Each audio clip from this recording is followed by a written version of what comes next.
ఈ జాతి గాంధీకి ఇలా చెక్ పెడుతున్నది భారతీయ జనతా పార్టీ. ఇయాల జాతి గురించి ఎందుకు మాట్లాడుతున్నాడు అని చెప్పి నేను అడుగుతున్నా. విదేశాలలో పోయి స్వదేశాన్ని తిట్టుడు చుట్టూ ఇట్లా తిరగదు. ఈసారి మాత్రం మిమ్మల్ని వదిలిపెట్టాం. కాషాయ కార్యకర్తల కసి మీద ఒట్టేసి చెప్తున్నా, నీ జాతి ఏంది, నీ కులం ఏంది, కులగాని ఎందుకు చేస్తలేడు. మళ్ళీ మీ ముఖ్యమంత్రులు కట్టలు కడుతున్నారా, ఇడ కులగాని ఎందుకు జరుగుతలేదు.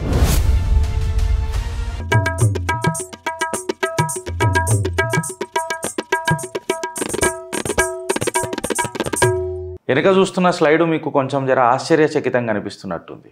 గిరీష్, ఆర్ఎస్ఎస్, భారతీయ జనతా పార్టీ, అందులో రాహుల్ గాంధీ, ఏంది ఇది భారతీయ, నాకు తెలిసి మన ఇంత కులయాం ఇట్లా మాట్లాడడం ఏంది అని అంటే, రాహుల్ గాంధీ ఒకటే ముచ్చట మాట్లాడుతున్నాడు దేశంలో. ఏందని అంటే కులగన కులగన కులగన జాతి గాంధీ, నీ జాతి ఏంది, నీ జాతి ఏంది, నా జాతి అడగ. ఈ జాతి గాంధీకి ఎలా చెక్ పెడుతున్నది భారతీయ జనతా పార్టీ. ఈయన ఏదైతే తొవ్వాలని చూస్తున్నాడో అదే గుంతల ఈయన రాజకీయ భవిష్యత్తుని బొందబెట్టే ప్రయత్నం చేస్తున్నది అని అంటే దీనికి నిదర్శనం ఇగో ఇవాళ ఇప్పే చిట్టా, మొట్టమొదటి చిట్టా ఫ్రమ్ చిత్రగుప్త. కట్ చేసి సీన్లకు డైరెక్ట్గా పోతే ఫ్రెండ్స్, సీన్ ఏందనంటే ఏడ చూసినా కులగన మీద మాట్లాడతాడు. ఇంకా నేను ఈ టాపిక్ తీసుకోవడానికి కారణం ఏందనంటే, నిన్న కొత్తగా ఎన్నికైన మన ఎమ్మెల్సీ చింతపండు నవీన్ అలియాస్ తీన్మార్ మల్లన్న దీని మీద చాలా మాట్లాడాడు, కులగన మీద మాట్లాడిండు. ఇక ఆయన ఏం మాట్లాడతారంటే ఆర్ఎస్ఎస్ కంప్లీట్గా కులగనకు వ్యతిరేకంగా ఉంది, రిజర్వేషన్లకు వ్యతిరేకంగా ఉన్నది, అందుకే ఇగో వీళ్ళు ఇట్లా మాట్లాడిండ్రు ఎక్సెట్రా ఎక్సెట్రా అని మాట్లాడతారు. అయితే ఎమ్మెల్సీ అయినా చదివినా అర్థం కాని ఆ ఎమ్మెల్సీ చింతపండు నవీన్ గారికి సగౌరవంగా చిత్రగుప్త తిప్పుతున్న చిట్టా, జర చూసి నేర్చుకో జిందగీ ఏందో. ఈ మాట నేను ఎందుకు చెప్తున్నానంటే, చింతపండు నవీన్, మన సునీల్ అంబేద్కర్ గారు ఆయన ఏమని అన్నారంటే, RSS supports caste senses but వార్న్స్ against the political use. ఏమని అన్నారు? ఆర్ఎస్ఎస్ కులగనకు వ్యతిరేకం కాదు, అనుకూలమే, కాకపోతే దీన్ని ఒక రాజకీయ ముద్దా చేసి నాశనం చేయొద్దు అని చెప్పి చెప్పిండు. దీన్ని ఇక వక్రీకరిస్తాడు ఎవరు? Congress mouthpiece. ఏ బనియన్ వేసుకుంటాడో, ఏ చెడ్డ వేసుకుంటాడో, ఏ షర్ట్ వేసుకుంటాడో, ఏ ప్యాంట్ వేసుకుంటాడో ఆయనకు తెలిస్తే చాలు. ఎందుకంటే మాకైతే తెలియదు, మేము అర్థం చేసుకోవాలన్నా ఆయన మీద టైం కూడా స్పెండ్ చేయాల్సిన అవసరం మనకు లేదు. బట్ నువ్వు నా సంఘ్ పరివార్ దగ్గరకు వచ్చినావు కాబట్టి నీకు సగౌరవంగా ఒక సమాధానం ఇవ్వాలి కాబట్టి ఇగో చిత్రగుప్తలో ఇప్పుడు నీకు ఇస్తున్నా. Teenmar Mallanna alias Chintapandu Naveen or what's over it may be vice versa. మీ రాహుల్ గాంధీ కాడికైనా నేను మొదలు పెడతా, నీకు జిగర్ల దమ్ముంటే జవాబీ. ఇప్పుడు నీ రాహుల్ గాంధీ ఏమనంటాడంటే, అక్టోబర్ 2009 కాంగ్రెస్ జనరల్ సెక్రటరీ ఉన్నప్పుడు ఆయన ఏమంటాడంటే, అసలు నేను జాతివాదినే నమ్మ అంటాడు. మళ్ళీ జాతివాదినే నమ్మ అన్న ఈ జాతి గాంధీ ఇయాల జాతి గురించి ఎందుకు మాట్లాడుతున్నాడు అని చెప్పి నేను అడుగుతున్నా. చింతపండు నవీన్, జర చెప్పు, చింతించి చెప్పు, ఊకేనే చెప్పకు. ఇంకొక విషయం ఏమంటున్నానంటే, అసలు ఆయనని ఒక ప్రెస్ కాన్ఫరెన్స్ తిరువనంతపురంలో ఇండియా టుడే వచ్చిన కథనం చెప్తున్నాను నేను. తిరువనంతపురంలో Rahul Gandhi responding to the questions on the Dalit హౌస్ హోల్డ్ ఉత్తరప్రదేశ్ లో మాట్లాడితే ఆయన ఏమన్నాడంటే, ఇది ఒక పొలిటికల్ స్టంట్, దీని మీద మనం మాట్లాడాల్సిన అవసరం లేదు, because I personally don't believe in the caste system. I'm a human being, I will address the human issues and not Dalit issues. ఏమన్నాడు? నేను ఈ క్యాస్ట్ ఎక్సెట్రా ఎక్సెట్రా, ఈ ఓబీసీ, దళిత్ ఇవన్నీ నేను పట్టించుకోను, నేను పరిగణంలోకి తీసుకోను, నేను ఒక మనిషిలాగుంటా, దళిత్ హౌజు ఎక్సెట్రా ఎక్సెట్రా అని చెప్పి నేను మాట్లాడా అని చెప్పి ఇంత కడాఖండిగా చెప్పిండు. ఆయన ఒక ఉదాహరణ కూడా ఇచ్చిండు. చింతపండు నవీన్ పొద్దున నీ న్యూస్ నడుస్తే ఈ లింక్ అందులో పెట్టుండ్రి, లేకపోతే గిరీష్ నిన్ను డైరెక్ట్ కొడుతున్నాడు అని చెప్పి కమెంట్ పెట్టుండ్రి. ఆయన ఒక టీ ఆయన ఎగ్జాంపుల్ ఏం చేసుకున్నాడు? Giving an example of a tea vendor of a university student, Rahul Gandhi said that he doesn't ask tea vendor whether he is a Dalit. The difference is in the opportunities. They are as intelligent, as smart as you, but had no opportunity to go to the universities. That is the only difference. ఎంత హుందాగా మాట్లాడిన రాహుల్ గాంధీ, ఎంత super గా మాట్లాడిన రాహుల్ గాంధీ అంటే, ఒక చదువుకున్నోడికి tea vendor కి పెద్ద తేడా ఉండదు. వాళ్ళకి యూనివర్సిటీ పోయే అదృష్టం దొరకలేదు కాబట్టి వాళ్ళు టీ వెండర్ అయినరేమో, బట్ వాళ్ళ ఇంటెలిజెన్స్ చాలా మంచిగా ఉందని చెప్పి ఇంత సూపర్ గా మాట్లాడిన రాహుల్ గాంధీ ఇవాళ జాతి గాంధీ ఎందుకు అయిండు అని చెప్పి నేను అడుగుతున్నా. చింతపండు నవీన్, నీ దగ్గర ఏమైనా ఇప్పనికే షిట్టా ఉందా అని అడుగుతున్నా.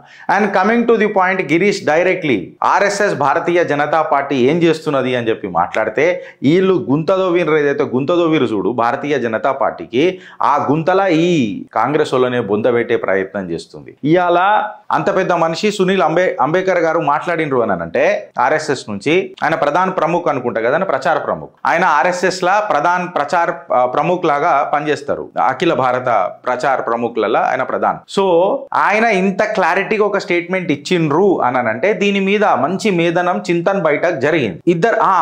అయితే ఆర్ఎస్ఎస్ చెప్పింది కదా, ఆర్ఎస్ఎస్ ఇట్లా మాట్లాడింది కదా అంటే, ఆర్ఎస్ఎస్ అనేది సజెస్టింగ్ అథారిటీ, ఓన్లీ సజెషన్లే ఇస్తుంది.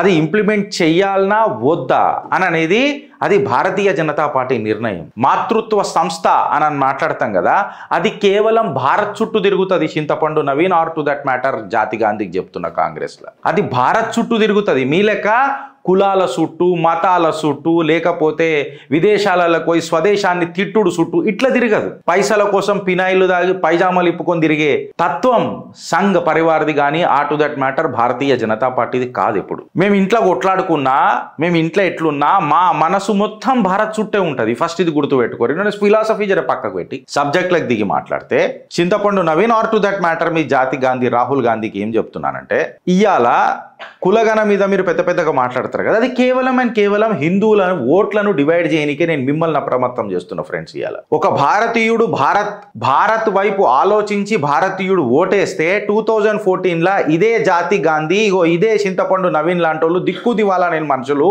గలత్ బటన్ దబ్గాయా దేశమే అని చెప్పిర్రు. ఒకసారి ఫ్లూక్లో గెలిచిపోయిండు నరేంద్ర దామోదర్ దాస్ మోదీ అని చెప్పిండ్రు.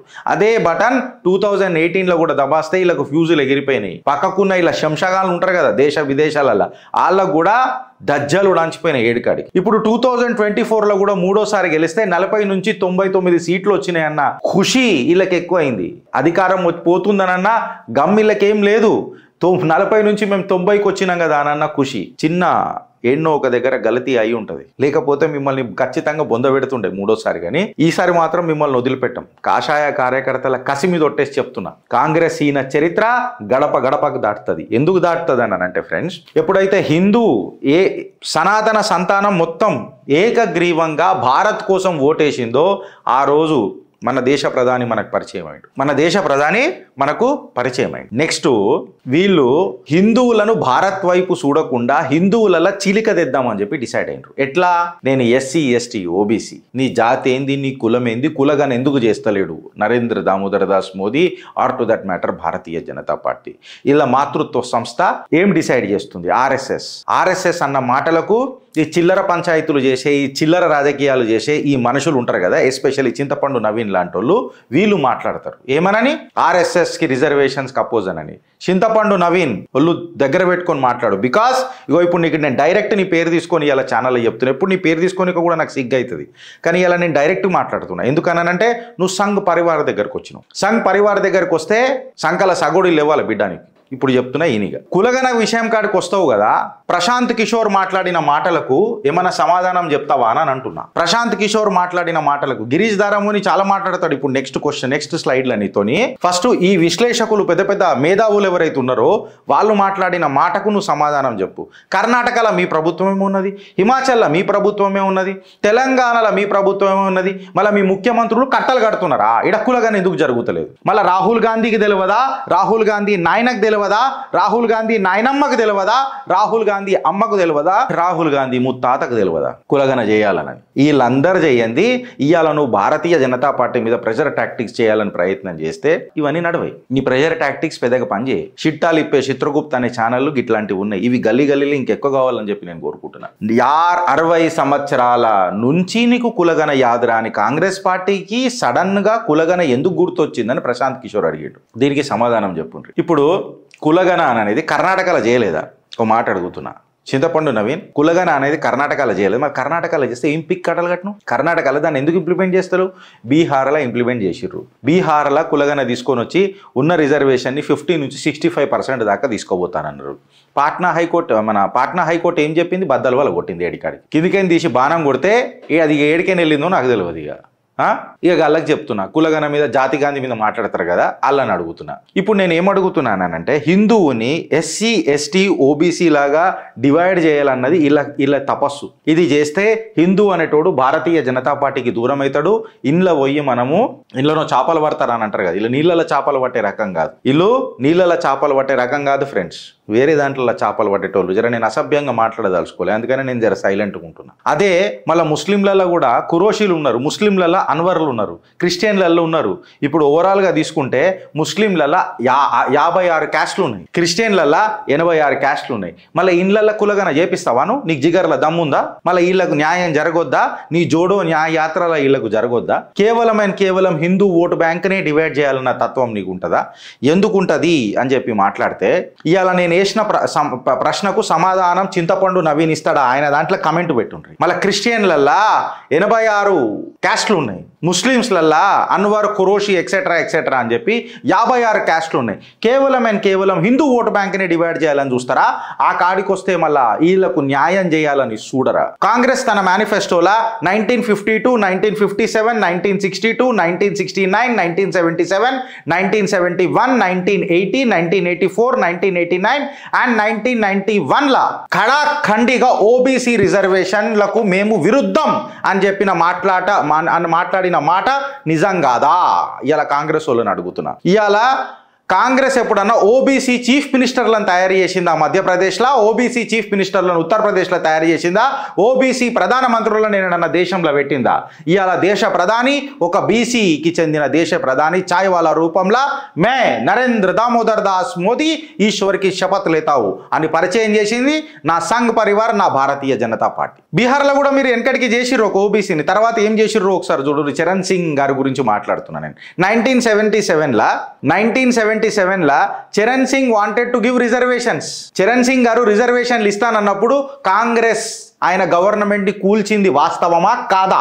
నేను ఈ కాంగ్రెస్ ఈయన చరిత్ర సిగ్గుదప్పి రాజకీయాలు చేస్తున్న ఈ కాంగ్రెస్ను అడుగుతున్నా. ఎప్పుడైతే క్యాస్ట్ బేస్డ్ రాజకీయాలు మాట్లాడతారు కదా, మళ్ళీ కర్ణాటకలో యూటర్న్ ఎందుకు చేసిండ్రు అని చెప్పి మాట్లాడుతున్నా. ఇవాళ ఇదే కాంగ్రెస్ మళ్ళీ 56 ముస్లిం క్యాస్ట్లకు 86 క్రిస్టియన్ క్యాస్ట్లకు ఏమి కులగన చేపిస్తుందా లేదా అని అడుగుతున్నా. వాళ్ళు మనుషులు కాదా? వాళ్ళకు న్యాయం జరగాలని లేదా అని చెప్పి మిమ్మల్ని ప్రశ్నిస్తున్నా.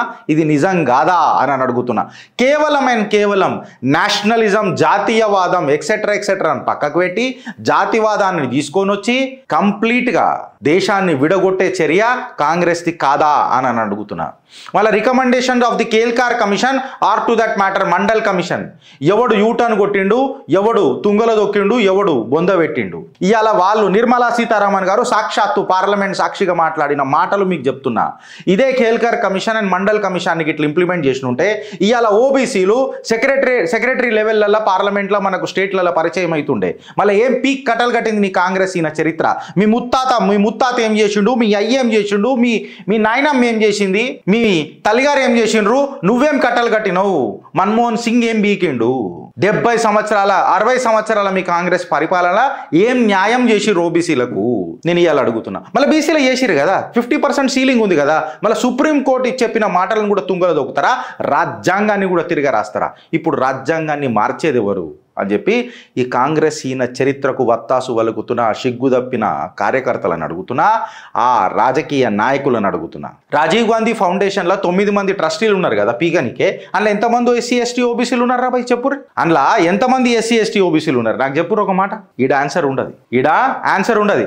సాక్షాత్తు పార్లమెంట్ సాక్షిగా ఓ చింతపండు నవీన్, జవహర్లాల్ లాల్ నెహ్రూ పూల్వాలా చాచా పార్లమెంట్ సాక్షిగా రిజర్వేషన్స్ అనేది ఉండొద్దు. ఈ రిజర్వేషన్స్ దేశాన్ని వెనకకు నెట్టేస్తాయి, దేశ ప్రజలను 8th graded 2nd graded citizen లెక్క చేస్తాయి. మెరిట్ మీద ఆన్సర్స్ ఉండాలా, మెరిట్ మీద నియామకాలు ఉండాలా, ఈ రిజర్వేషన్స్ అనేవి నిమిత్తం మాత్రమే అని మాట్లాడింది నిజం కాదా? దీని మీద నువ్వేం మాట్లాడతావు చెప్పు. సాక్షాత్తు రాజీవ్ గాంధీ గారు ఒక పెద్ద వరల్డ్ రికార్డ్ స్పీచ్ చేసిండు, 2 గంటలో మాట్లాడి, అందులో కూడా రిజర్వేషన్స్కి ఖిలాఫే మాట్లాడిండు కదా. మళ్ళీ నువ్వేం పీక్ కట్టలు కడుతున్నావు, దీని మీద సమాధానం ఇస్తావా? నీ జిగర్ల దమ్ముందా? నీకు సబ్జెక్ట్ తెలుసా? నువ్వు చదివినా నీకు అర్థం అవుతుందా? జాతి గాంధీని అడుగు, మీ జంగిలి రాజకీయాలు ఏందో నేను పరిచయం చేస్తా. ఈ కంటెంట్ మీకు నచ్చినట్టయితే ఇది గడపకు చేరాల. కాంగ్రెస్ మేనిఫెస్టోలు నేను సంవత్సరాల వారీగా మొత్తం మీ ముంగట పెట్టిన, ఆధారాలతో ముంగట పెట్టిన. జిగర్ల దమ్ముంటే ఈ అడ్డమైన క్యూ న్యూస్ అని అంటారు కదా, అది క్యూ అంట నేను మనందరికీ చూడనీకి. అందులోనే క్యూ అని ఉన్నది, మీరు ఎందుకు చూస్తారు అని అంట, చూసి టెన్షన్ ఎందుకు పడతారు అని అంట.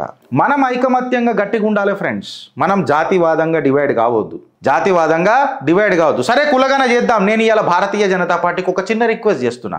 ఈ జాతిగన్, కులిగన్, ఎక్సెట్రా జన్గన్, వాట్ ఎవర్ ఇట్ ఈస్ ఏదైతే మాట్లాడుతున్నాడో దాన్ని కన్వీనర్గా రాహుల్ గాంధీని చేయర్రి. మేము కులగన చేపిస్తాం, మేము కులగన చేస్తాం, చేసిన తర్వాత నువ్వు ఏం పీక్ కట్టలు కడతావు, నువ్వు న్యాయం చేస్తావు ఓబీసీలకు, ఎస్సీ ఎస్టీలకు చెయ్యి అని చెప్పి ఈయన మీదనే అది రుద్దుండ్రి. అప్పుడు తెలిసి వస్తుంది, పైజామాలు ఊడిపోతాయి ఈ శామ్ పిత్రోదా గ్యాంగ్కి, ఈ సోరోస్ గ్యాంగ్కి. ఇగో ఈ కాంగ్రెస్ అడ్డమైన పైసలు తీసుకొని పైజామాలు ఇప్పుకొని తిరిగే ఈ కాంగ్రెస్ కార్యకర్తలకు ఇళ్ళనే కన్వీనర్ చేయర్రి. భారతీయ జనతా పార్టీకి సూచన ఇస్తున్నా. कभी कभी प्रतिपक्ष को आगे लगा के तीर चलाना पड़ता है, उनके पिछवाड़ा में गोली मारना है तो पता चलना पड़ता है. వీళ్ళ వెనక నుంచే నడపాలా, మనమంతా వీళ్ళ వెనక నుంచే నడపాలా. కిందికేని మీద దాకా లెఫ్ట్ రైట్ సెంటర్లా వీళ్ళతోనే ఆడియాల. చీరి చింతపండు పెడితే చింతపండు నవీన్ ఏం మాట్లాడతాడో రాజకీయంగా, రాజ్యాంగబద్ధంగా అది కూడా చూద్దాం మనం. ఈ కంటెంట్ మీకు నచ్చినట్టయితే తెలుగు రాష్ట్రాలలో ఇది గడప గడపకు పోవాలి ఫ్రెండ్స్. లేకపోతే మేము మాట్లాడింది ఏదైనా రాంగ్ అని మీకు అనిపిస్తే ఆధారాలతో మాకు ఉతికేయండి. ఇది ఏకైక ఛానల్, మమ్మల్ని తప్పు ఉంటే తిట్టుండ్రి అని చెప్పే ఛానల్, ఏకైక ఛానల్. బట్ డెఫినెట్లీ ఇది మన దేశానికి సంబంధించింది కాబట్టి నేను చేతులు జోడి విజ్ఞప్తి చేస్తున్నా, it has to be shared to every citizen of the Telugu states. ప్రతి ఒక్క పౌరుడికి ఇది ముంగట్టుకు పోవాలి. ఇప్పుడు వీళ్ళు ఎస్సీ ఎస్టీ ఓబీసీ కులగన అని హిందువులకు చేస్తానని అంటారు. సరే హిందువులలో మీరు విడగొట్టి ఎస్సీ ఎస్టీ ఓబీసీ కులగన చేసిన తర్వాత ఓబీసీ రిజర్వేషన్ తీసుకుపోయి బ్యాక్డోర్ ఎంట్రీలల్లో మళ్ళీ ఇచ్చేది ఎవరికి అంటే క్రిస్టియన్స్కి, ముస్లింలకు. వెనకటికి ముస్లింలకు 4% రిజర్వేషన్ ఇస్తానన్నది ఎడికని ఇచ్చారు, ఓబీసీలకే గండికొట్టి ఇచ్చారు కదా. వీళ్ళు చేసి నిజంగానే హిందూ సమాజానికి ఏదైనా చేస్తారని అంటే ఏం చేసేది లేదు. కేవలం మన మనోభావాలను చీల్చి, మన ఆత్మవిశ్వాసాన్ని చీల్చి మళ్ళీ ఎవరికి అంటగడతారు అని అంటే ఇగో మళ్ళీ వీళ్ళకే 4% ముస్లిం రిజర్వేషన్లు ఎక్సెట్రా అని. మిమ్మల్ని అడుగుతున్న ఫ్రెండ్స్, ఆలోచిస్తారా లేక అనుభవిస్తారా? భారత్ మాతాకి జై.